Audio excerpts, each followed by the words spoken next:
Air force ने हवा के साथ साथ स्पेस में भी ताकत जुटानी शुरू कर दी है।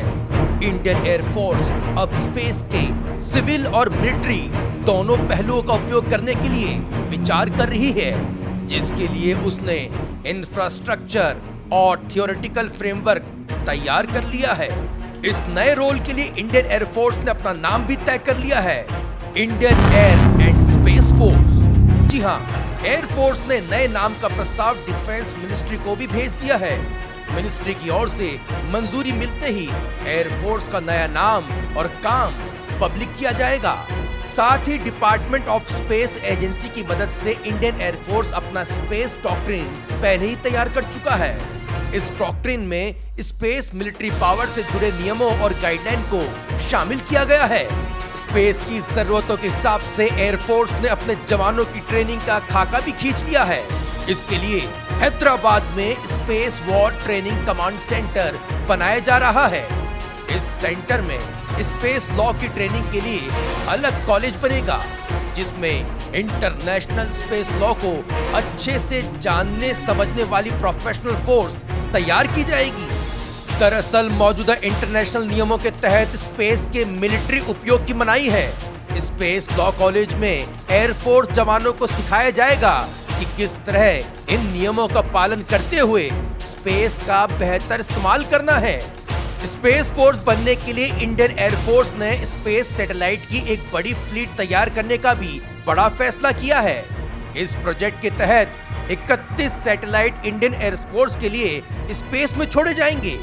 इनका उपयोग communications, weather prediction, navigation, real time surveillance जैसे ऑपरेशंस के लिए किया जाएगा। एयरफोर्स ने तय किया है कि इन सैटेलाइट्स की लॉन्चिंग के लिए होने वाले खर्च का 60% हिस्सा वो खुद उठाएगी। इंडियन स्पेस रिसर्च ऑर्गेनाइजेशन यानी इसरो और defence research and development organisation यानी DRDO पर ऐसी लॉन्चिंग्स की अहम जिम्मेदारी होगी। एयरफोर्स प्रशासनिक स्तर पर एक ऐसी ज्वाइंट स्पेस कमांड का गठन भी चाहती है, जिसमें सेना के तीनों हिस्सों की हिस्सेदारी हो।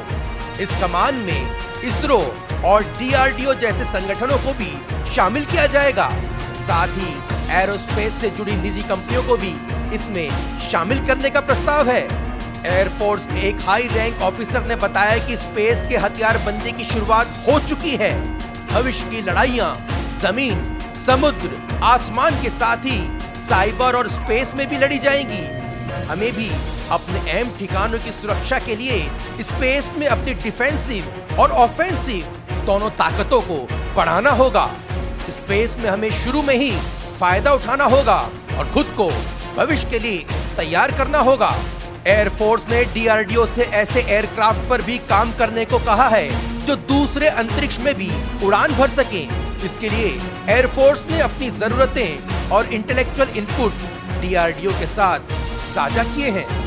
ऐसे ही रोचक जानकारी के लिए हमारे चैनल को लाइक, सब्सक्राइब और शेयर जरूर करें। जय हिंद।